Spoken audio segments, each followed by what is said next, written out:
If you're vulnerable to psychic damage from roguish language, stay away from these gibbering mouths. But if you intend on listening to this podcast about enriching your fantastical group hallucinations, you're too far gone already.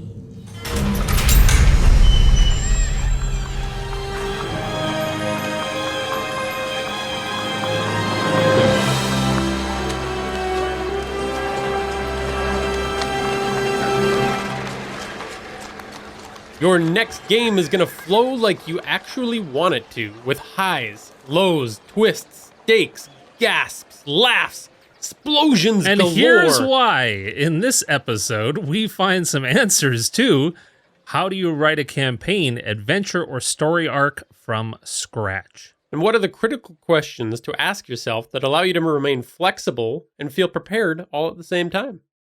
And how do you work in all the cool little ideas and inspirations you got percolating in your brain? Welcome to the Hook and Chance podcast. I'm Jordan. And I'm his brother, Travis. You had a real runaway there for a moment. Well, I got excited because this is an important concept, and it's an important episode. Yes, it truly is. If there's one little piece of advice or, thought process changing kind of content, it's definitely the stuff that we're going to talk about in this episode. I've been using it a lot recently myself. It just makes my planning so much easier. Some of the rabbit trails I go down that take 3 hours and then I loop back around to realize this had nothing to do with the game. I screwed up royally. This process can be really hard to explain sometimes. It's a lot of information to grasp. And we do kind of struggle with it from time to time. It is essential, though. It solves 99 of our problems, but we still had one. And that was until Jordan wrote a bunch of guiding questions to help this process. And everything just kind of clicked. But we're getting a little ahead of the curve here, Travis. We need to talk about the problem in the first place that we're solving with this. If your campaign has ever felt like it meandered a little too much, or if it didn't have the dramatic highs and lows that you were hoping it would. If it didn't feel like it's built for the players to undergo an actual journey. If it just feels overwhelming and hard to plan every time you sit down and so you avoid it, and so you end up with completely improv sessions that go nowhere. If your sessions feel like they're really hard to plan and they don't slot in easily to your overall narrative. If you have some really cool set piece ideas like specific concepts, but you just don't know how to put them into something coherent. If you use pre-written adventures, but struggle to adapt them to your needs and your world. If you have players that don't really seem invested and you're trying to figure out where you went wrong. If you need direction for tone or for pacing for a particular session, this could be your solution. And we don't have the time for the other 90 problems, but we do have that solution. So let's talk about that. Well, there's a lot of story structures out there, a lot of ideas that you could use. Some time ago, we grabbed a concept from the incredibly talented writer Dan Harmon. If that name sounds vaguely familiar, you probably recognize it as the showrunner for Rick and Morty, for Community. He's incredibly talented. And he just seems to have this innate understanding of characters. Well, it turns out he has a really simple structure he uses that he adapted from Joseph Campbell's Hero's Journey. His system works really well for episodic television. And like any good creators, we lifted this concept, we adapted it for tabletop games, and it has worked so beautifully. Yeah, we did some minor tweaks to the way that we kind of look at each one of these stages in his process. But as great a guide as this became, it needed a bit more love. And so, like I mentioned before, I don't know where this came from, Jord, whether this was just some kind of weird spark of inspiration in your bizarre brain and how it works, but it was brilliant. And all it turned out to be was a couple of leading questions. For each stage. Yeah. Yeah, I can't tell you where ideas come from. They just appear. That's one of the great mysteries of the universe, Travis. Granted, writing an entire adventure does still take time. I just spend way less time questioning if whatever path that I'm currently on in my planning is a good one to be on.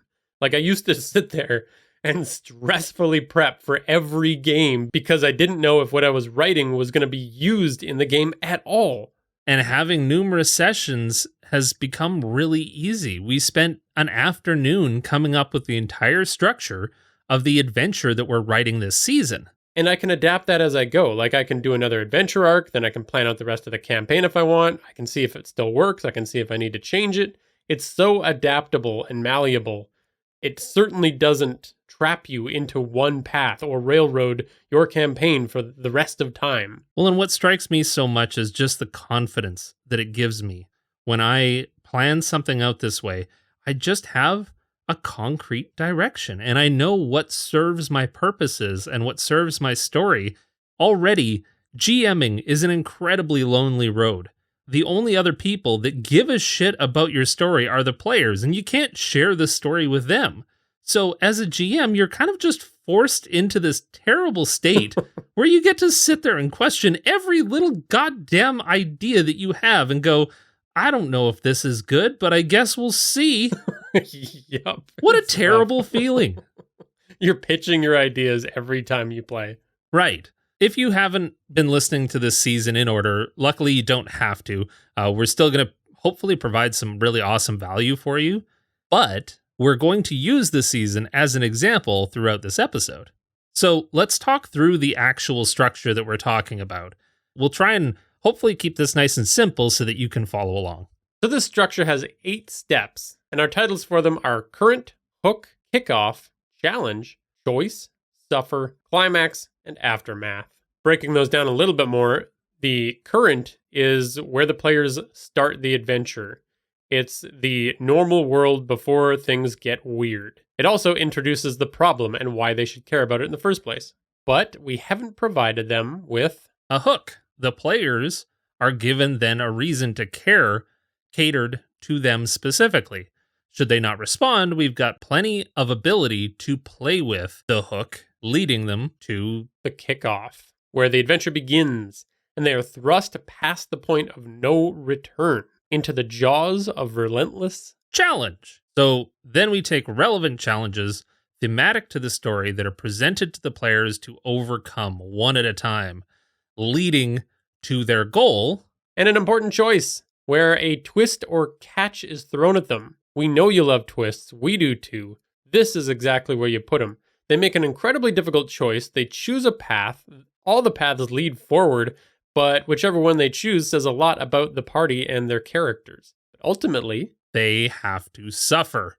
So the players are then pushed off the precipice. They are hit hard. They're at their lowest point, providing the building blocks for a big, epic climax. This is going to be the set piece, what it's all been leading towards. All of the challenges might rear their heads again. All the choices they've made, the previous decisions that they've made are going to play a role here. And then you got to explore the consequences. And you do that in the aftermath. The players get a sense of closure and potentially accomplishment or failure, depending on what they did, which means that they don't actually have to come through in the end. You explore whatever aftermath that their choices led to, and they get to feel their impact on the world. Let's get into the whole planning stages, and we'll talk about how we made some of these choices and what they ended up in this season. But before we do that... Yeah, first we got to get into some movies and pop culture, Travis. As we do. It's fun. This is the Extradimensional Gateway, where strange yet familiar alternate realities can be summoned forth when help is needed.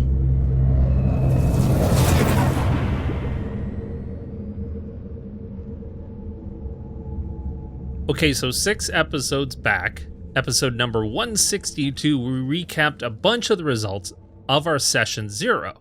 This was an episode where show patrons had acted like players who would be in a session 0. Like any good GM, we used their desires and feedback of what kind of game they wanted to play in to craft our story. The adventure that we're using as an example for all of this story stuff. And it turns out that we had some desires for some classic adventure fantasy. Who doesn't like that? Right. So the first bit of inspiration was Indiana Jones / The Goonies, quintessential 80s adventure fiction. It formed most of me. I think. Well, I mean, both films were very influential on Jordan and I, for sure. I would be a little bit worried if it was like 98% of you. Who can say? Nature nurture. But these movies have dungeon delving in them, and in our opinion, it's done absolutely correctly. It's high adventure. They hit a tone between lighthearted and fun, but still having dark and dire themes and things going on in them. Traps and dangers really felt like they were meant to be there. You know, it didn't feel so much like, I don't know, like a randomly generated dungeon. But, you know, they still went on this adventure that still had like pit traps, but for some reason you bought them. Yeah. Like, you're like, okay, that makes sense, I guess. It's just chock full of them, too. And it has the beauty of child endangerment. Which I know you're like, Jordan, you're a psychopath. But actually, it serves a great purpose in storytelling. Well, I mean, in the case of Indiana Jones, I feel like Steven Spielberg really knew what he was doing off the get-go, which was like, how do we add the wide-eyed awe of a kid in these kind of fantastical situations? Like, for instance, Temple of Doom. You know, you have Short Round going along with Indiana Jones throughout this very dangerous adventure. Like you said, child endangerment for sure. But it was there as a storytelling device so that you got to see it through a kid's eyes. Like Short Round the entire time was like, whoa, holy smokes. Yeah. And for good reason. Indy just leaps over obstacles, no problem. He's seen some shit. He's not impressed anymore. Well, and as an audience, we have too. Like, we saw him in Raiders of the Lost Ark. Yeah, sure, he went against Nazis getting a super weapon that melted people's faces, but he did so pretty handily. Yeah. And in our games, we can use a kid's perspective as the DM to be like, holy shit, look at what the player characters are doing. That is wild. Right. It like grounds the fantastic elements of our games in, you know, in the experience of what a kid would see. Our next inspiration was the coming-of-age stories that the Goonies and Stranger Things capture so well. I feel like this blends really well with that last point of just being able to see things from a kid's perspective. But then, I don't know, we have this like element of drama that comes when child endangerment is a thing, I guess, is the takeaway here. But like, 11 in Stranger Things should not have to deal with the stuff that she's dealing with. That's what gives the story drama. Yeah, it's not just child endangerment, but it's piling responsibility onto the shoulders of a child. That's just downright fun to watch. And since we're not going to force any of the players to play an 11-year-old child, we got to include a child NPC that we can use to solve all of these inspirations. Then the third bit of inspiration was more classic fantasy. We wanted to do something like the Mines of Moria. We wanted a dungeon adventure escape kind of story. And we didn't just want it for the scene where Gandalf yells at the Balrog. Right. Even though that's the best part forever. Here's the thing, is that we as GMs are going to draw inspiration from here, but we don't have to plan to have someone in the story do the whole "you shall not pass" because we know that the players will. Yeah, 100%. Say it.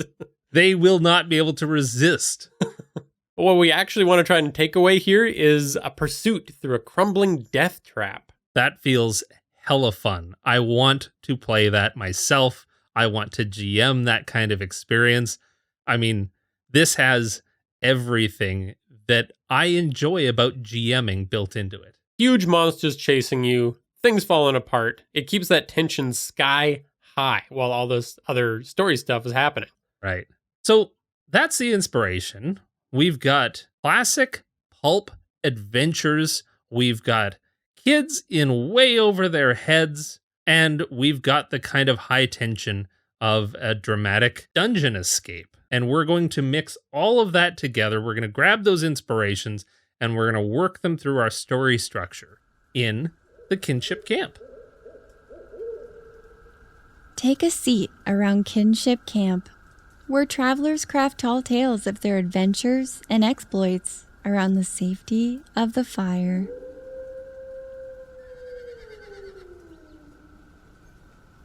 All right, George, spin me a yarn. Okay, well, there was once a tiny rabbit bug monster. No, Jesus. How did you lose the plot so quickly? I just wanted to Christ, create that's something. a talent. Show yourself out. Okay. And as another quick recap, if you've been following along for the season, you probably already know this, but if this is all new to you, then all we're doing is we're telling the story of a beautiful temple in the middle of a lush, gorgeous valley that has slugs that have been powering rejuvenating waters. And because of this, there is a temple of monks that have been caretaking this wonderful power, this beautiful resource. And outside of that temple, a town has flourished because they have no worries. Everything grows easily. They all can get drunk every day. It's a town full of Jimmy Buffett parrot heads. And all they do is just chill and drink from coconuts. And they are afforded a life of luxury because of the hardworking monks that take care of this resource. I like to think of them as more Timon and Pumbaa lifestyle. Ah, yes. The Hakuna Matata approach to life. So far, we know that our main villain is just going to be a person that's kind of sick of that shit. And they close and lock the temple, and now the last remaining monk, a child, needs to be escorted through long-forgotten Temple of Trials to the center to unlock and figure out why the doors have been closed and why this resource has been tainted. Lots of potential for hijinks there. All right, well, let's talk about the story structure then. That first stage we're getting into is current. The highlight here is to establish normal and to highlight a problem. The current state of the setting, how you start your adventure, is going to be in some kind of imperfect state.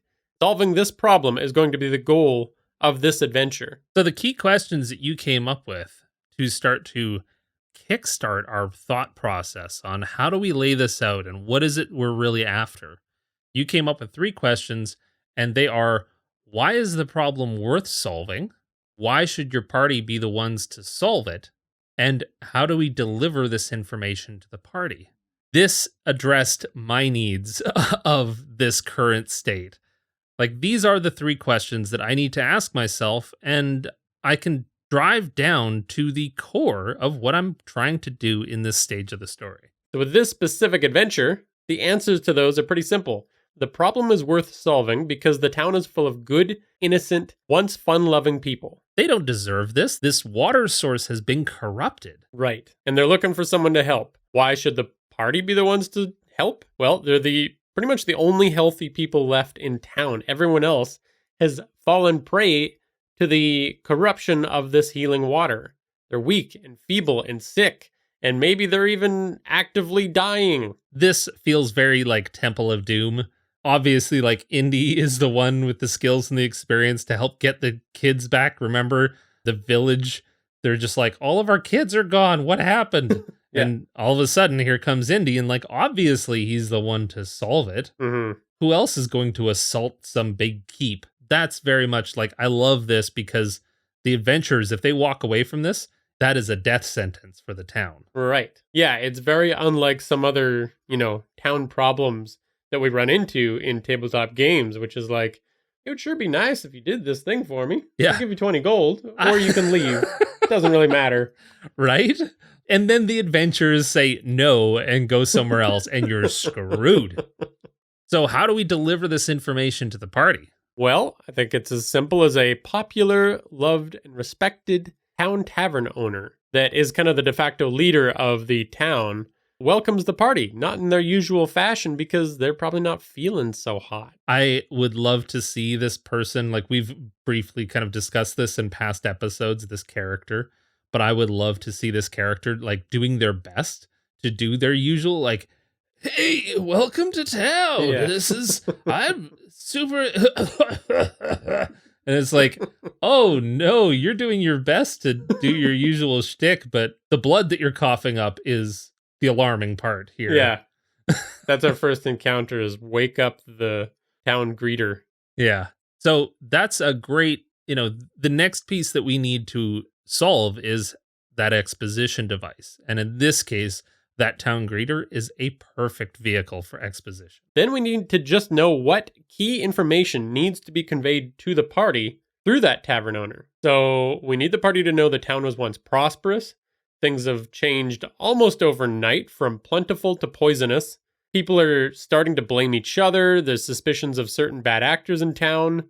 And we can even introduce the potential suspects, who we talked about in our last episode, because we don't want players to immediately figure out what's going on here. Right. We want it to be a little bit of a mystery, so we have to include some other potential suspects.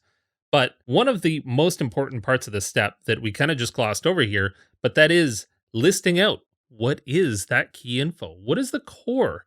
Because if I have this planned out, then the party can do whatever the hell they want. They can say, no, we don't want to talk to you, old man. You're coughing blood all over us and you're disgusting. Go away. Right. They can go play Gringeldorf with the other kids in town and like whatever weird sidetrack they want to do, you can allow because you know what you've got to accomplish. Right. Those kids playing Gringeldorf? Yeah, Gringeldorf. Okay. It's a seasonal game where you use tacks. Tacks and shoes is the main tool of the game. As much as I want to see you just like struggle your way through coming up with the rules to Gringeldorf on the spot, yeah, I'm going to cut you off. Because the point being, no, you will not. You will not bring up Gringeldorf one more time. Now, here's the thing, is that one of those kids can now provide that exposition. They can bring up some of those key points. It doesn't matter who they talk to. I know what information I got to get across in this stage. Right. Pivoting. Now, at this point in planning an adventure, we don't want to get deep into the nitty-gritty of every single encounter and what that's going to look like on the day of that session. But we can quickly come up with a concept, at least, for a social, a combat, and an environmental encounter that they might run into. And you and I have already done some of the prep work on this, but just to show you how like loose and easy some of these ideas you're coming up with at this stage, they really don't have to be that in depth. You know, a social encounter could be just calming a lynch mob down from their bloodlust towards one of those suspects. That's a great way of getting across that this town has a serious problem, especially if it was once fun-loving, that they're ready to kill each other now. Holy shit, there's a huge problem. Yeah. If you're feeling the need for combat, which you might be, you might not be, it's kind of just like depending on the vibe of the party gets robbed and they can, have a quick little fight with the robbers. But to show that the townspeople are still actually good at heart, they might interfere. They might talk down the robbers with the party. And then the party gets to choose whether they want to go on some punishment tear or, let them go. Be good. I'll give you $100 if the party does not actually follow through and murder everyone. Execute. Start the execution. And then if you really wanted to do some kind of environmental scenario as well, like we like environmental challenges to be added into our sessions somewhere, like you can do something like the bridge collapses under the weight of all of the people pleading to get into the temple. The temple's closed for business because, holy shit, everything's gone to hell. Yeah. And, you could be rescuing townspeople from a collapse or something like that. Like, that would be a ton of fun, and it also positions the party as the heroes. Yeah, it shows the town that these people have some skills that might be able to help them with their collection of skills. That need to be paid. I see where you're going with there. You kind of fumbled the landing, but I love it. I lost confidence. Yeah. All right. So then we move on to the hook. Now, this is pointing towards a solution to the problem. Right now, the players don't have a ton of direction. There's clearly an issue, but we as the GM need to feed them a little bit to get them going on a particular path. We need to point towards some clear solutions to the problem that's been established. So the answers that we need to answer for ourselves are, why does this problem need to be solved now? Essentially adding a ticking clock. How do we hook the individual characters by including their individual wants as possible rewards for solving the problem? And what paths could lead to a solution, and why are some of them impossible? So the problem needs to be solved now because the poisoned waters have been causing an illness, let's say. Townspeople are dying. And, if they were to try to leave town, they probably wouldn't even make that journey. So it's now or never. Right. Hooking the individual characters, really all we need to do is look to some of our characters and say, one wants power, the other one wants some kind of redemption by doing some good in the world, and we just look at those and try to find ways of spelling that out. If we need an NPC to say, hey, the savior of this town would probably go a long way to looking like a hero in the outlying regions. Yeah. Providing some solutions, some very fun, adventurous sounding solutions. There's a series of trials below this temple that leads to its heart. It was once the initiation ritual of the order. That's probably a pretty good route to getting in there and figuring out what's going on. You also have the meta knowledge of the party that the dangerous dungeon that you're asking them to go into is probably the solution that they should, Yeah. We need an exposition device for all of this, though. And I think this is where we introduce that child. So from here, we need to deliver the key information to the child that their leader is gone and their leader is the most devoted person in the world, but he might be in danger. We don't know where he is. And any solution to fixing these now poisonous waters that are killing the entire town would definitely be down inside that temple. Just so we don't take forever in this episode coming up with all the potential encounters that could be in this adventure, an important one for this stage in the story is that maybe a really angry random citizen tries to break through the sanctum doors. This is going to trigger their defense mechanism, a shockwave, which decimates that NPC, maybe crumbles some of the temple walls. And the environmental and challenge here is about helping people avoid those crumbling walls. So that's going to set up the fact that going through the front doors, not an option. Right. And it really kind of sets them on the path of going through the temple, because if they continue to try to get inside this inner sanctum of the temple, bad things are going to keep happening. And as this town gets more and more desperate, we've just piled on another ticking clock. The next stage is the kickoff. They essentially begin their journey. The problem is impossible to ignore, and they move past the threshold that says, adventure start, you can't go back, things are going to start getting real bad real quick. The key questions that we need to ask ourselves when planning this stage are, what threshold does the party actually cross? This is a great signal to the party that the adventure has started. What is the new dangerous setting? And why shouldn't/can't they turn back? In certain adventures, some of these questions will answer themselves, but it's still good to have that building block that you always turn back to. Well, and the clarity that you really are after when you're running these sessions. So the threshold here is that the party is actually going to begin the trials with the child. We could say that the new dangerous setting is this crumbling temple. They were above, now they're below. The path is quickly becoming inaccessible. Yeah, especially if one of those shockwaves has been set off, the entrance is crumbling. And besides that, trying to turn back now, you've got all these ticking clocks going. The ritual to get into that inner temple sanctum must be completed, and the child is the only one that can bring us there. And if the devious, irresponsible little shits in our party decide that they want to turn around for some reason, we can always just crumble the entrance and block them in. Keep going, you little assholes. We need an exposition device for this stage.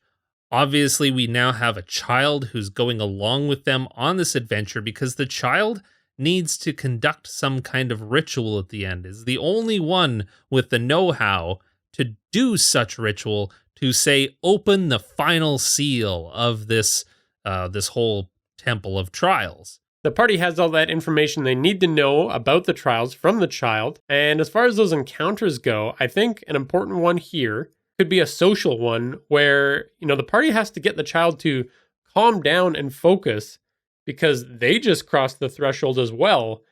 And they're starting to lose their shit because this is the most dangerous situation they've ever been in.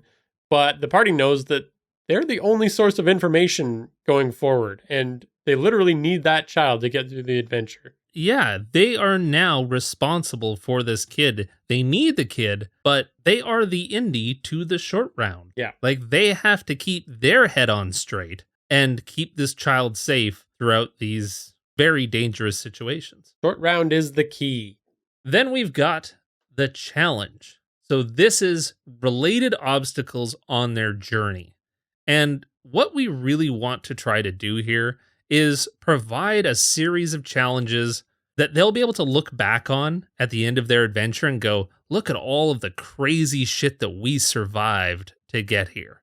This is where, all of the little tricks and traps start to rear their ugly heads. And if we're really savvy, if we really want to go the extra mile, then they are thematic to the story that we're trying to tell. And another really fun part about this stage is that this is where the pitch for this whole adventure goes. We got everyone excited because this is a crumbling adventure through ancient trials with monsters chasing you the whole time. This is where all of that comes in. So the questions we need to ask are, what logical challenges could the party encounter at this stage? How can we highlight the individual strengths of the party? And can we whittle away their resources to increase the tension? So we've talked about it, but just a quick recap on the challenges here. The original trials, the crumbling nature of these trials from years of disuse, the monster that's going to be chasing them through the trials. What's really cool about this opportunity is we've talked about this like shockwave that maybe happens above. It hurts the temple proper that's on the surface.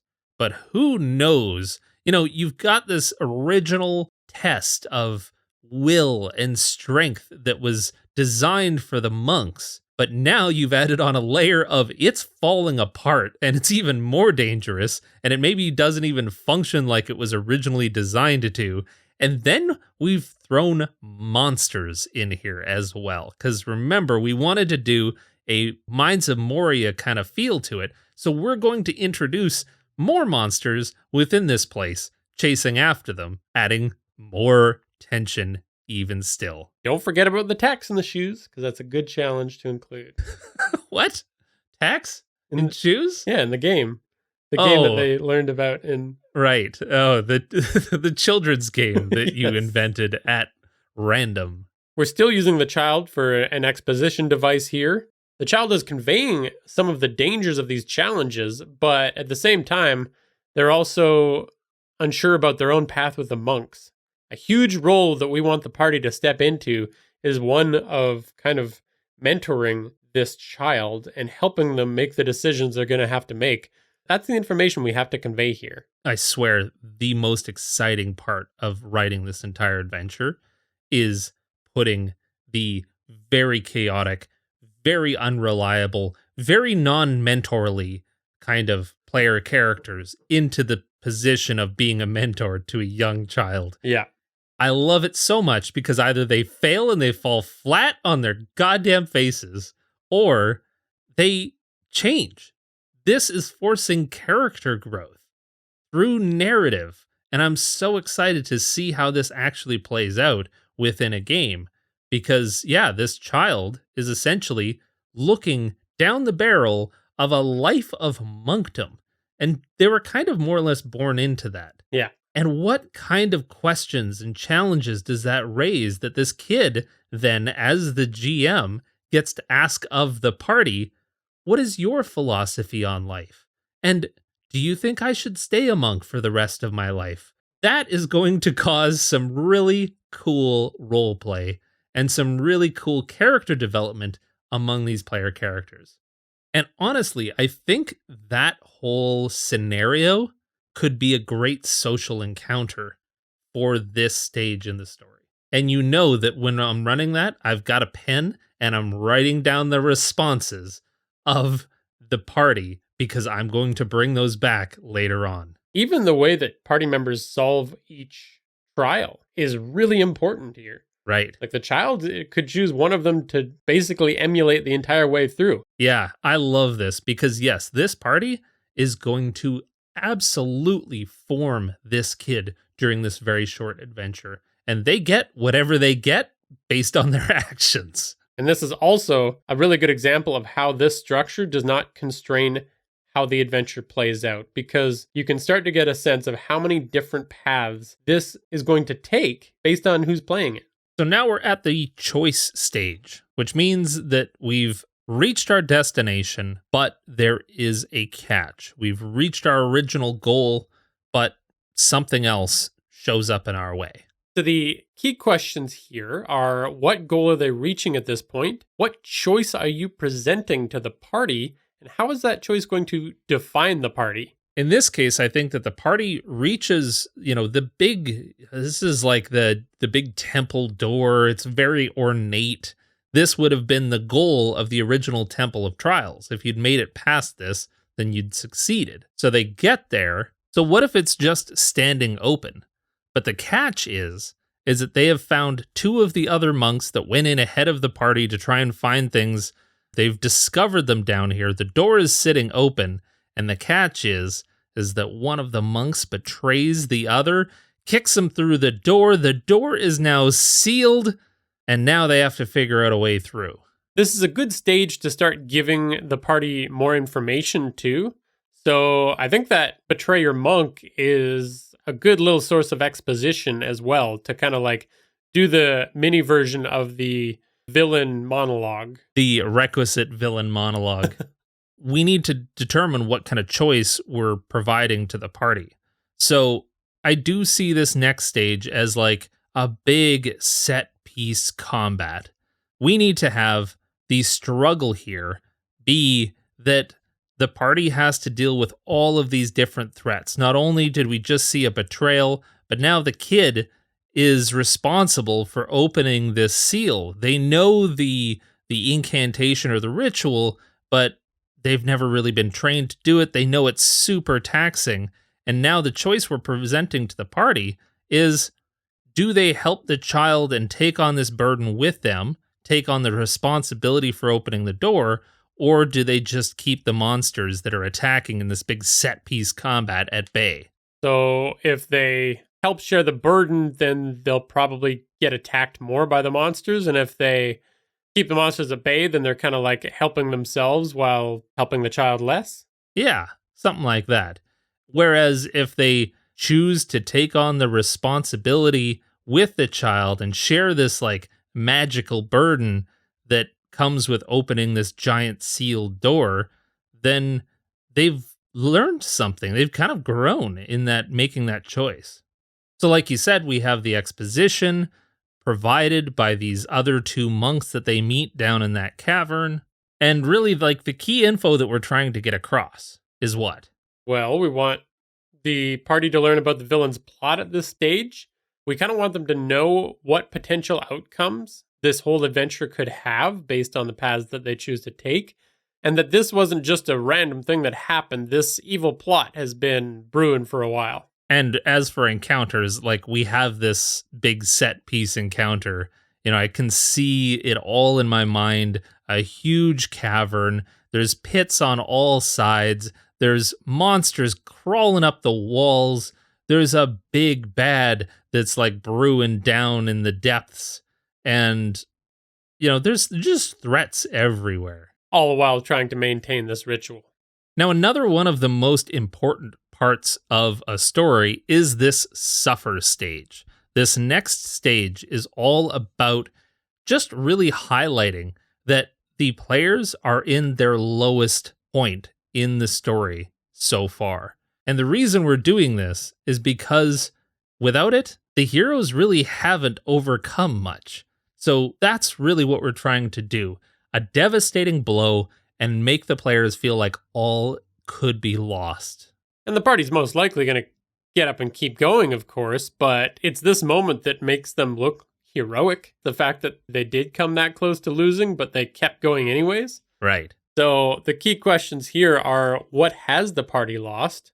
Why would giving up be easier than continuing on in kind of a story logical sense? And how does this reflect the fears of the party? Kind of want to be thinking about the player characters at this point too, and seeing if this is actually going to affect them at all. I really dig this. So as far as what has the party lost, I'm thinking, you know, regardless of the outcome of this fight, the child definitely needs to fall in a crevasse. before you think I'm horrible, I'm thinking like there's the healing waters are maybe fine down this far. And so the healing waters are still in effect. So we could have, like in the Goonies, kids fall down holes all the time. And then there's this like silence and then you hear a splash. That's what I'm talking about. Before you think I'm some kind of, child murderer. Well, I mean, there's plenty of ways to get that child in that pit. There's monster tentacles, there's collapsing ruins. Then we've got, a giant monster that's maybe absconded with this child. Oh no, now we have to go and fight that and get it back. A la like Newt and Aliens. You got to go and face the queen or whatever. Yeah. We want a good solid reason that the party can't get away from a tasty monster showdown. Now, why would giving up be easier than continuing on? Well, maybe in the collapse, a light shines from above. I mean, the heroes, not that they would, because that would make them truly evil, but they could just walk out. They haven't quite made it into the inner sanctum, but they could just leave the town and the kid and the monks to their fate and peace the hell out. How much more heroic do they seem because they ignore that easy out? Right. That's why it's there. It's not to actually get the party to give up now that the stakes are greater than they've ever been. It's just to be like, we're going to push on through.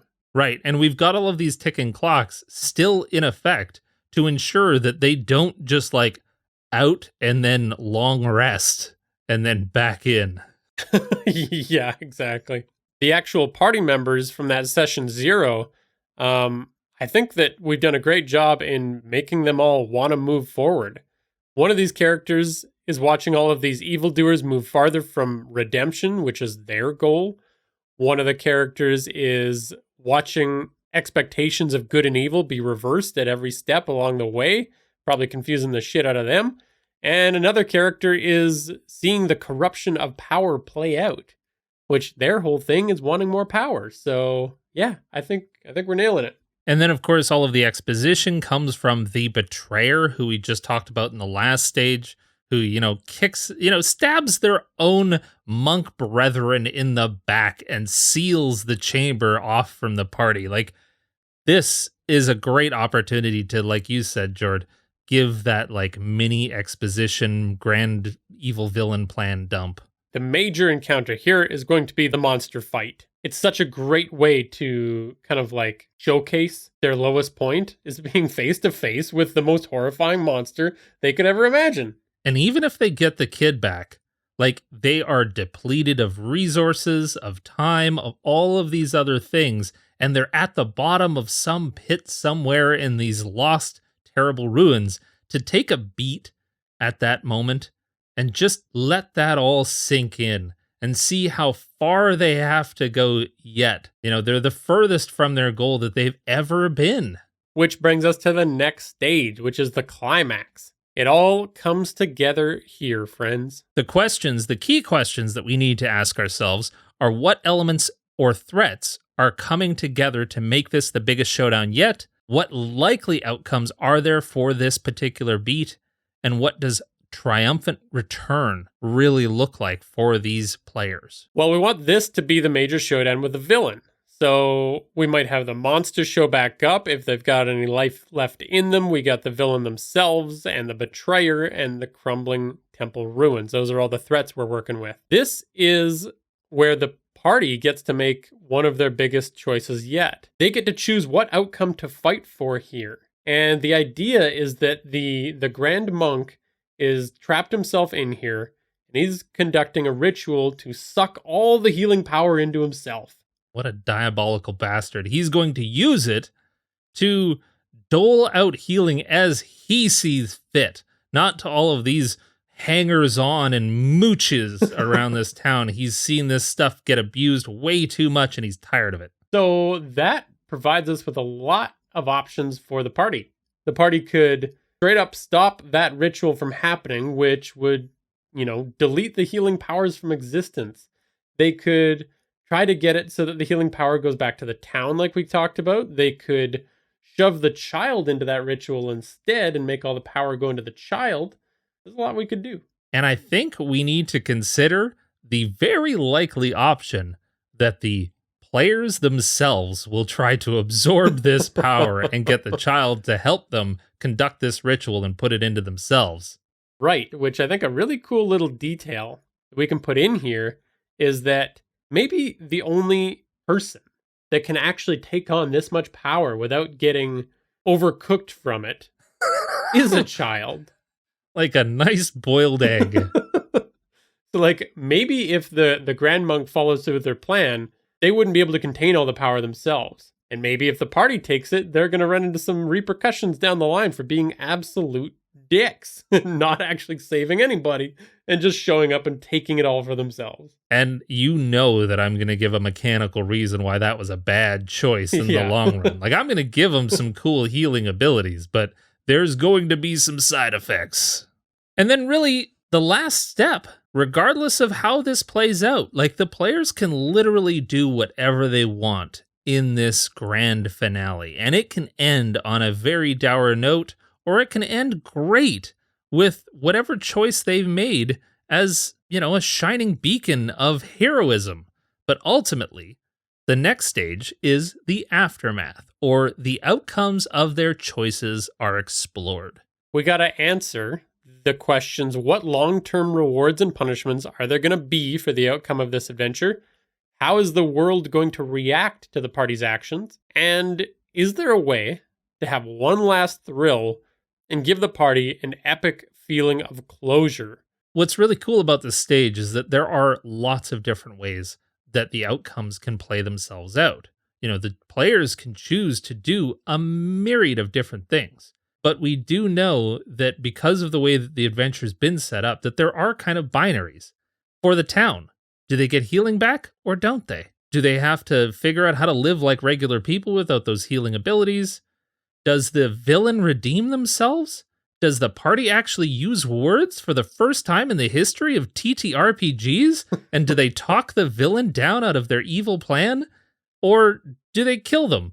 Or do they get all the healing powers? Like, there are pretty clear, quick points that you can make on each one of those outcomes that gives you some sense that you can actually mix together in that moment a whole, you know, the final scene in the movie that has, like, the text that pops up and it says, like, so-and-so went on to become the vice president of whatever. You know, it's the postscript of the story. Yeah. You can mix and match like a crazy chef at the very last moment a lot of these things because there are a lot of binaries that come out of this. And it's also a chance to have fun little moments of the party reconnecting with anyone that they left on the surface to potentially die and made a quick relationship with in the first stages of the story. This is actually a really important point, and the reason why the aftermath is so important, because this gives you an opportunity to provide the players with the feeling of being a hero. Mm-hmm. They get to have townspeople say, "Oh my God, you saved us." They get to bask in that glory. To your point with the final question, is there a way to have one last thrill to highlight levels that they've gained during this adventure, to showcase new skills? And then you give them, this is one of my favorite old tricks, was like, after a really, really difficult adventure, you don't pile on more difficulty because, you know, for example, in D&D, you're always looking for a challenge rating to put against your party. And logically, as a GM, you just keep upping that challenge rating to make sure that it's an equal challenge for your party, which means that they never get to absolutely stomp the shit out of a bandit, out of like a standard bandit. You know, that's a great way of highlighting how far they've come and what a heroic thing that they've done. Is to have easy final fight, you're saying. Yeah. So, like, I'm imagining the parties come up, they've done something heroic, the whole town's celebrating because the healing magic is coming back, and that goddamn monster pops its head up one last time because it got into some of the healing magic and it's on its very last legs. And so the party gets to just blast their biggest abilities and spells, and the town cheers, the monster's head comes off. It's all just rad as hell. Rockets off, too. Yeah. I love it. The monster decides it's finally done. It pops its own head off and gives it to the party. Jesus. That took a turn I was not expecting. So there you go. that's the entirety of this story structure. I mean, we've got lots of different resources available for this if you want to try and plan your own. But what we're going to do is we're actually going to make a very quick Notion template that you can download on our website to walk you through these stages and these questions for your own story. And, like we kind of